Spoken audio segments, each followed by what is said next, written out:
and from Belfast to Broadway. Rachel Tucker is live in the Talkback studio. Rachel Tucker, as I say, will be joining us live on the programme today. Just to tease you in a little bit, this'll whet your appetite. Absolutely fabulous. Here she is singing Love, Life and Happiness by our good friend Brian Kennedy. Will you walk with me through this world and never let me down? Listen now. Can you hear a sound? Well, look what we have found. Another day ends peacefully.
That is Rachel Tucker, who'll be live on Talkback, talking to us and singing for us later in the programme. Singing there Brian Kennedy's song, Love, Life and Happiness. Speaking of which, but we are going to completely change direction because Rachel Tucker has walked into the studio and sat in the middle of this swarming political debate. How are you doing? I'm very welcome well. back to Northern Ireland, by the way. Yeah, this is a Have you missed typical us? welcome back to Northern Ireland.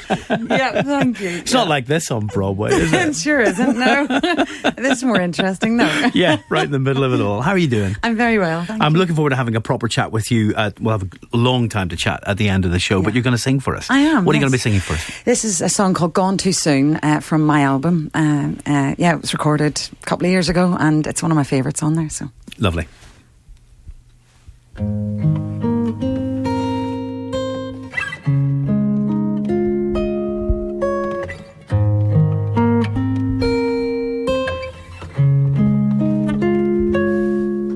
like a comet fading across the evening sky,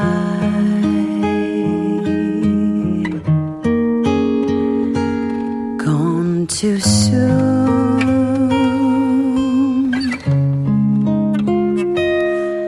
like a rainbow fading in the twinkling of an eye.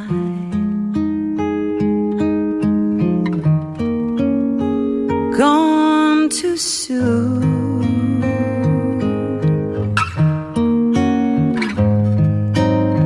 shining, sparkling, and splendidly bright. Here one day, gone one night, like the loss of sunlight on a cloudy afternoon,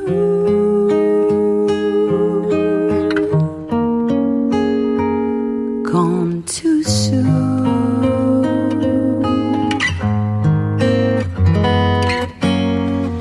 like a castle built upon a sandy beach,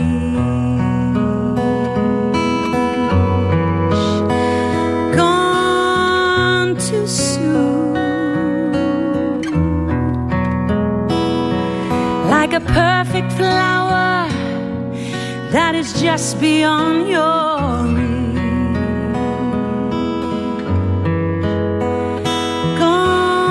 gone too soon,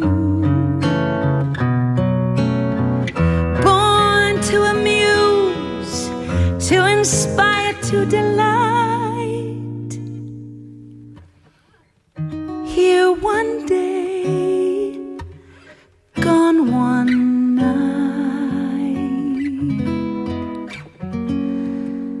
like a sunset dying with the rising of the moon,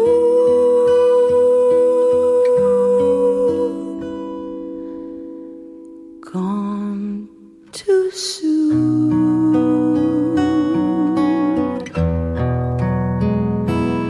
gone too soon,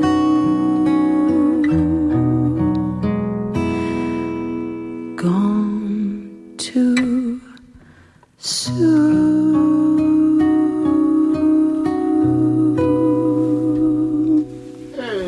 Oh, fantastic. Fantastic. Rachel, you. lovely. Thank Thanks you very very much. Rachel Tucker with the Michael Jackson song, Gone Too Soon, and we'll have a chance to talk to Rachel later on in the programme, about 1:20 today, something to look forward to. You know what, let's get her elected to Stormont, you know. Get you vote for her, Baz. He wants you in NI21. We may not get an agreement, but my goodness, we'd have bloody good music, wouldn't we? If we got Rachel. That could be her campaign song. That could be the campaign song, music. Gone Too Soon. Thanks very much. And we're back with Rachel Tucker, who's come back into the studio, thankfully. I need my head tested after the show, Rachel. I'm here for the light relief. Have you seen what it's like for me? I've been hearing it how all. am I so cheerful in my private How life? do you keep it up? I don't know. Someone's got to do it. Yeah, somebody's going to do it. Yeah. Well, we're billing you appropriately as from Belfast to Broadway, Right. now back a bit. But let's Yes. talk a little bit about that journey. Where did it start in Belfast for you? Well, I grew up in a very musical family. My dad, who hopefully is listening, Always at the banjo, the guitar out. We were always watching musicals on television. You know, Mum loved it. They took us to the theatre, and it's really in our blood. You know, my sister sings, great singer. So, and always musicals. Oh, mainly musicals. Not, you know, it wasn't. I didn't come from an acting dynasty or anything. You know, it was always songs, musicals, entertainers. My dad's a big loves Sammy Davis and Frank. You know, all the old time and Judy Garland. So I was brought up with that. And what were the musicals of your childhood? Oh God, where have you been? Seven Brides for Seven Brothers, Singing in the Rain's one of my favourite. Calamity Jane, which you were watching them Sunday afternoon on the TV, really? Yeah, Saturday and Sunday there used to be arguments in our house about which musical went on. Of course, I'd never win because I was the baby, so I got poo-pooed. So. And at what point did you think that's going to be me? That's my life. Seriously, I started doing acting classes and summer workshops, and from about 15 I knew school, as much as it was an amazing school, Little Flower, amazing school, I loved it, but they knew academically they needed to push me in a different, you know, they just knew it was a vocation, and theatre was my life, and I just knew by about 15, 16 I should pursue it by going to London, where to be trained professionally. The Royal Academy of Music, which I adored, and it was great. And that kind of was it. Then once I had made that decision, I knew London was calling. And that's a pretty posh world, isn't it, the Royal Academy of Music? It is. Yeah. It is. It's very classical, but there's a very, very specific area for the 1 year postgraduate musical theatre course, which I did and I loved. I'm sure that's so encouraging. You get into somewhere like the Royal Academy and you're surrounded by these great teachers and mentors. That's what it is. But you also look around at an ocean of talent. Yeah. That could be quite scary too. Yeah, it can be. I mean, within the year you've got international students, you've got people from all over England and Ireland, and it is the creme de la creme. You know, you are, and the great thing is about you learn from each other. So you're learning from your best peers. You know, you learn what not to do, and it's a wonderful lesson. And then you're surrounded by the best musicians who play for us during the shows and, you know, concerts and stuff. You know, Annie Lennox went there, Elton John. I mean, it's a brilliant world to surround yourself in. And then competitions and television and that kind of thing, that becomes a way of making your mark, being noticed. Well, I did I'd Do Anything, which was the search for Nancy and Oliver, which for Andrew Lloyd Webber. Of musicals, it is. It was. And this was the thing. I was professional. I had trained. I was doing musicals. I was doing okay. And I thought... I wanted to make more of a mark and to get a profile. I need to do something like this, but I didn't want to do X Factor, and so something that was more appropriate for me was the theatre version of it, which came along at a great time for me. And what did that lead to first of all? Obviously, you're going to end up on Wicked and all these kinds of things eventually, but what's the next step? Well, after that, it heightened my profile. People then saw who I was, what I could do. I got a lot more calls for... That was immediate, was it? More or less, Brilliant. Yeah. And it was, and that's why I did it, because I was struggling before then to get sing for West End musicals. Oh yeah, and when Andrew Lloyd Webber likes you... I'm not sure how much Andrew actually liked me. No, I think he did, but I don't think I was one of his favourites. No, I don't think I was. But that's okay. He knows who I am. I exist in his life. Too much of a Northern Irish accent, was it? No, not at all. I just think Andrew, I just maybe don't think it was his cup of tea, but Cameron liked me, Cameron McIntosh, so that's okay. Gosh, Cameron McIntosh. Yeah. He sent me the biggest bouquet of flowers after I exited the show and asked me would I come and be part of the show by doing 2 shows a week in Oliver. Fabulous, yeah. He's across everything, isn't he? Oh yes, he's... I'm going to see the Book of Mormon this summer. Oh, are you? Oh, it's a great It's in one of his theatres. It is, it is. He's worth $1 billion. Oh, is it $1 billion? He's worth $1 billion, yes. Wow. The first theatre impresario to reach the $1 billion point. Really? Yeah. Gosh, anyway, let's not talk about money. It's a seedy and unworthy topic for us. What are you doing in Belfast at the Mac? So I've decided to bring it home. I am doing my one-woman concert with a 10-piece band from Northern Ireland. Cannot wait to just... It's really a love and a collection and a passion for me to act through song and sing songs from shows, musicals that I've either been brought up with, that I've learnt along the way over on Broadway, shows that I've done in London, and it's kind of my love. It is. I'm quite really literally nice. back home. And you've got Guy. I've met Guy, your husband. Yes, my husband. My son's today. home. Your son's home with you. That's really nice. Yeah. What was it like living in New York and going to work every day on Broadway? Except on Mondays, I assume. Except on Mondays. That was our day off. Yes. Unbelievable. I mean, it was. I walked around with my iPhone on my way to rehearsals, going, "Look where I'm walking through Times Square to go to rehearsals to work." And it was like it was a proper dream come true. It really was it's a dream. It was a dream job. Will there be more Broadway in your future, do you think? I would like You'd to love think it. so. Yeah. Yes.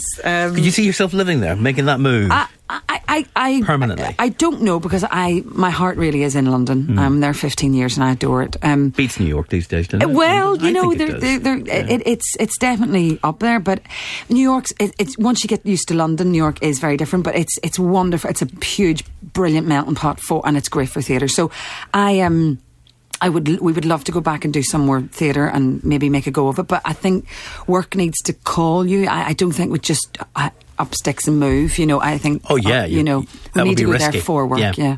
What's your dream role that you haven't done yet?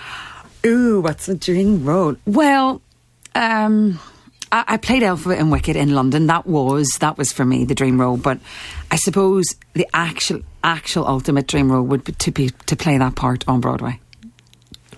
Yeah, that would be. And that then would to be win it. a Grammy for and it. then, that would be nice. Yeah. Yes, or Tony, or a Tony as well. Yeah. And an Emmy on the TV. Yeah. And maybe an Oscar on the big screen. Do you know what? Keep it Go coming. for the whole lot.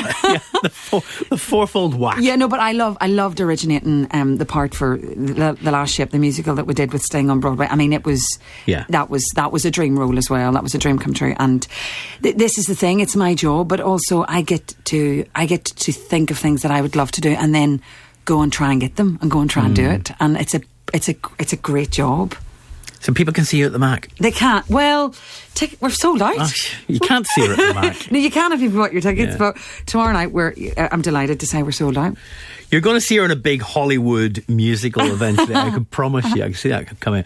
We've got to play us out. We've got this Stephen Schwartz song. It's from Defying Gravity. From Wicked. It's called Defying Gravity. Yes. From Wicked. That's the one. And this is you singing. This is on my album. Yes. This is just to play us. Oh gosh, I love Wicked. So let's say goodbye to you, Thank Rachel, because we're going to play out with this and hand over to Hugo. No better way than with Rachel Tucker singing Defying Gravity.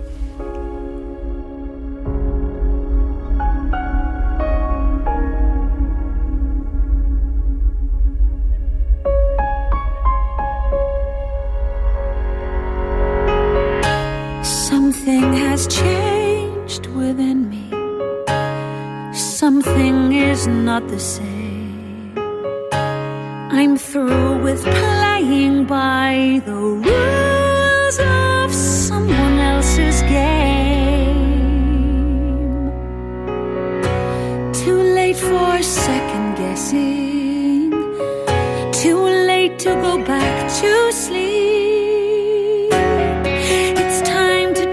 My instincts, close my eyes and leap. It's time to try defying gravity. I think I'll try defying gravity, and you can't pull me down. I'm through accepting limits. Someone says they're so